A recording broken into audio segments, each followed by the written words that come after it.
다니엘서 5장 1절에서부터 9절까지. 오늘은 벨사살 왕의 얘기를 이제 시작을 합니다.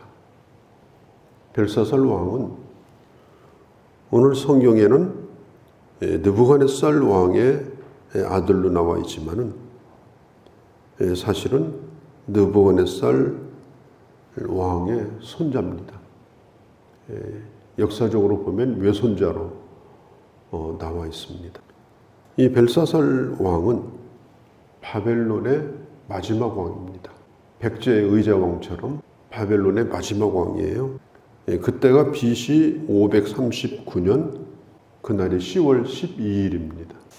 이 벨사살은 아마 다니엘과 나이가 아마 비슷하리라고 생각합니다.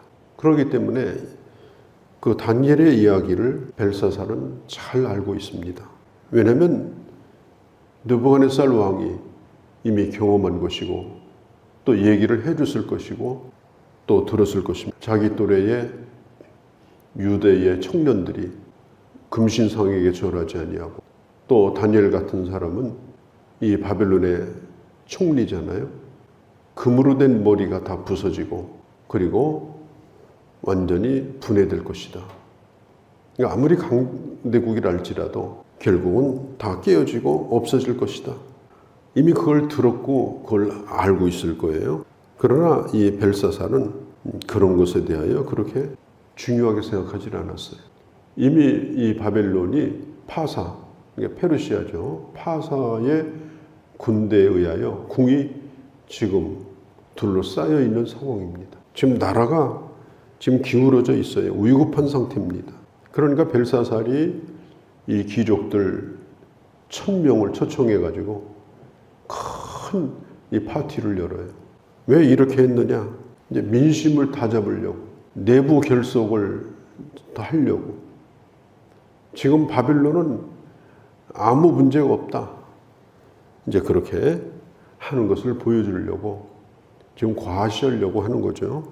그래서 많은 귀족들을 모여가지고 그리고 이 파티를 지금 이제 주관을 하고 있는 것입니다. 그런데 이때 잔치가 한참 이제 무르익어 가는데 그때 갑자기 이 벨사살이 저 유대 성전으로부터 가지고 온 그 성전 기구 중에서 금으로 된 그릇을 가져오게 하는 거예요. 하나님의 성전에서 쓰던 금잔과 은잔 이런 겁니다. 그리고 거기에다가 술을 따라가지고 자기도 마시고 왕후도 마시고 후궁들도 마셨습니다. 기가 막힌 일이에요. 우리가 사람이 해서는 안 될 일이 있습니다. 그렇게 하게 될 때는 그 개인도 그렇고 또 그가 속해 있는 그 공동체도 하나님의 강력한 그런 간섭을 받게 되는 거죠. 지금 이 벨사살이 지금 그런 상황이에요. 그는 전능한 존재가 아닙니다. 한계가 있는 거예요. 지금 나라도 지금 운명이 그렇게 확실하지 않습니다. 어떻게 될는지. 그런데 지금 많은 귀족들 앞에서 하나님의 이름을 아주 공개적으로 짓밟고 있는 것입니다. 그러니까 이게 술 취한 것이 문제예요. 이게 술 기운이 점점점 오르니까 현실 파악이 안 돼요. 나라가 어떻게 될는지, 지금 자기 위치가 뭔지 그런 걸 다 망각해버립니다. 그리고 그가 생각하는 것이 뭐냐? 하나님을 모독하는 것이었어요. 그야말로 강력한 이 왕이었던 느부갓네살 왕도 하나님의 이름을 높였습니다. 하나님 앞에 무릎을 꿇었습니다. 하나님을 찬양했습니다. 그런데 이 벨사살은 자기는 느부갓네살하고 틀리다는 거예요. 자기는 더 강하다는 거예요. 자기는 결코 그렇게 겁이 많은 사람이 아니라는 거예요. 그리고 이런 일을 저지르게 됩니다. 자, 우리가 알다시피 그의 할아버지인 느부갓네살 왕은 그 자기가 세운 거대한 그 신전들 또 성들 높은 데서 그걸 바라보면서 뭐라고 그래? 누가 이걸 했는가? 옆에서 신하들이 전하고 했죠. 누가 제일 높으냐? 전하가 제일 높죠. 이 세상에서 누가 제일 위대하냐? 전하가 제일 위대하죠. 그렇게 하면서 그걸 즐겼잖아요. 그러다가 결국은 짐승 같은 마음을 하나님이 주신 거예요. 그러니까 사람이 짐승이 된 거예요. 뿔을 뜯어먹고 손톱 발톱을 깎지 아니하고 머리를 깎지 아니하고 짐승처럼 되어서 그렇게 7년을 지내다가 제정신이 돌아온 걸 왜 벨사살이 모르겠습니까? 바벨론을 향한 하나님의 강력한 그런 경고입니다. 그런데 벨사살은 자기는 더 위대하다. 아니 성전에서 가져온 기구에다가 술을 따라 먹는다고 그게 위대해지는 겁니까? 강해지는 겁니까? 그것은 하나님을 모독하는 일이에요. 4절에 보니까 무리가 술을 마시고 금, 은, 동, 나무로 된 신을 찬양하기 시작합니다. 이 바벨론은 다신론 세계관을 가진 나라예요. 그러니까 신이 많아요. 금으로 된 신, 은으로, 놋으로, 나무로 된 신. 그래서 아마 벨사살은 이렇게 말했을 거예요. 니네들이 믿는 신의 이름을 다 불러라. 신의 이름이 다 달라요. 너희가 믿는 신의 이름을 불러라. 그들의 신이 우리를 지켜줄 거다. 신을 찬양하라. 하나님의 전에서 가져온 기구에다가 술을 따라 먹으면서 지금 이런 일을 하고 있습니다. 이거 봐라. 하나님은 죽으신 가운데 하나가 아니냐. 성전도 다 무너졌다. 무슨 하나님이 능력이 있냐. 그런 걸 보여주고 싶었던 거예요. 오늘 이 바벨론의 우상의 이름을 다 부르면서 흥에 겨워 있고 하나님의 이름을 비웃고 있을 때 그때 5절 6절에 그때라는 말이 나와요. 그때. 그렇게 하고 있을 때 하나님의 손가락이 왕궁 맞은벽 회로 칠한 벽에다가 그 손가락 사람의 손가락이라고 그랬어요. 그건 하나님의 손가락이었습니다. 사람의 손의 모습으로 하나님의 손가락이 나타난 걸 벨사살이 봤어요. 그리고 6절에 보니까 그가 술에 취해가지고 얼굴이 불구스레 해가지고 금세 그렇게 하던 그 얼굴이 6절에 보니까 얼굴빛이 변하고 붉던 얼굴이 순식간에 백지장으로 변해버립니다. 한순간입니다. 그리고 그 생각이 번민하여 극도의 공포에 빠집니다. 두려움에 빠집니다. 그리고 넓적다리가 다 녹는 것 같았습니다. 몸을 지탱하고 설 수가 없어요. 겁이 나가지고 이 넓적다리 살이 다 녹아나는 것 같아요. 얼마나 떨었든지 무릎 부딪히는 소리가 귀에 들릴 정도로 들렸어요. 덜덜덜 떱니다. 왕만 그랬습니까? 거기에 있는 왕비들, 후궁들, 모든 귀족들이 그 두려움에 빠져요. 한순간 그 파티장은 그야말로 공포에 휩싸이게 되어집니다. 왜 그들이 그렇게 두려워했을까? 그들이 방금 했던 그들의 행동 때문에 그렇습니다. 벽에 손가락 나타나서 글씨 썼다, 신기하다 이럴 수도 있잖아요.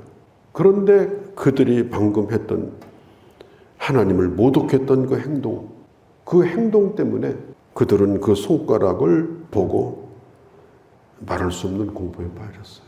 시편 2편 4절에 보면 시편 2편 4절 성경에 뭐라고 말을 하는가 하면 하나님이 하늘에 계신 하나님이 너희를 비웃으시리로다. 이 세상에 때로는 그렇게 하나님을 모독하는 일을 하지만 하나님이 그를 비웃습니다. 그들이 무슨 힘이 있습니까? 무슨 권력이 오래갑니까? 그 자리에 영원히 두고 앉혀놓습니까? 옛날이나 지금이나 그런 법은 없어요. 권력의 자리에 앉아 있으면 내려올 때는 죽을 각오를 하고 있어야 돼요. 그건 옛날도 지금도 똑같아요.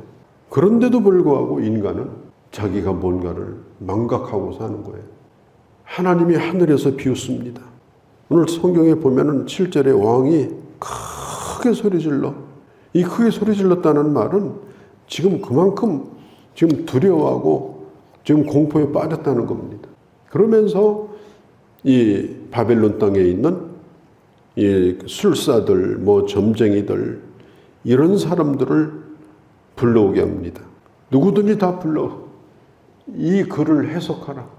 읽을 수는 있어요. 읽을 수는 있습니다. 메네메네 데겔 우바르신 글씨니까 읽을 수 있어요. 그런데 그 뜻이 무엇인지는 몰라요. 왜? 그것은 뜻이 없는 글씨였어요. 벨사살이 말해요. 이걸 해석하면 이 나라의 삼인자가 되게 할 거다. 삼인자. 세 번째 자리를 줄 것이다. 갈라디아서 6장에 보면 이런 말씀이 있습니다. 사람이 심은 대로 거둘 것이다. 그리고 하나님은 인간에게 만홀히 여김을 받지 않을 것이다. 만홀히 여김을 받지 않는다. 이 말이 뭐냐면 사람의 손바닥에다 놓고 그렇게 놀림을 당하는 그런 하나님이 아니라는 거예요. 헤아리고 계십니다. 무게를 달아보고 계십니다. 그 생각과 그 언어의 행동을 우리 하나님이 끝까지 보고 계십니다. 그게 오늘 벽에 쓰여 있는 글씨의 뜻이에요. 하나님이 네가 하는 일을 보았다는 거예요. 하나님이 어디든지 네가 하는 일을 보았다. 네가 하는 일을 다 알고 있다. 나중에 그렇게 해석이 나옵니다. 우리가 지난번에 보았던 다니엘서 4장 27절 그 마지막 37절 마지막 절에 보면 느부갓네살 왕이 고백한 게 나오죠. 그의 할아버지 입에서 나온 말이에요. 교만하게 행하는 자를 하나님이 낮추시더라. 그가 소가 되고 나서 경험했던 거예요. 하나님 앞에 교만한 자를 하나님은 얼마나 낮추시는가. 사람이 아닌 것으로 만들어버리는 거예요. 그런데 오늘 하나님의 영광을 가로채고 하나님을 모독했던 이 벨사살은 결국은 바벨론의 마지막 왕이 되고 또 사실은 이 다니엘은 네 왕을 거치면서도 숙청당하지 아니하고 이 글씨도 해석을 하고 그 다음에도 또 살아남아서 나라의 중요한 역할을 하게 되는 걸 볼 수가 있습니다. 언제나 겸손한 마음으로 뭘 하든지 하나님의 이름을 높이고 하나님 앞에 영광을 돌리는 그런 주님의 자녀로서 오늘 이 하루도 살아갈 수 있기를 바랍니다. 거룩하신 우리 아버지, 오늘 이 벨사살 왕, 바벨론의 마지막 왕의 이 이야기를 우리가 말씀을 통해 들었습니다. 사람이 얼마나 어리석고 얼마나 쉽게 교만하고 얼마나 자기 자신이 누군가를 망각하는지 우리는 보았습니다. 내가 누구이며 지금 나의 주님이 누구인가를 결코 잃어버리는 일이 없게 하시고 그리고 보고 계시며 달아보고 계시는 그 하나님 앞에서 아버지 하나님 모자란 인생을 살지 않게 하시고 충분히 하나님의 마음에 들 뿐 아니라 영광이 되어지는 그런 주의 자녀로 살아갈 수 있도록 주님 저희들을 인도하여 주옵소서. 오늘도 주께 의탁하나이다. 우리 주 예수님의 이름으로 기도하옵나이다. 아멘.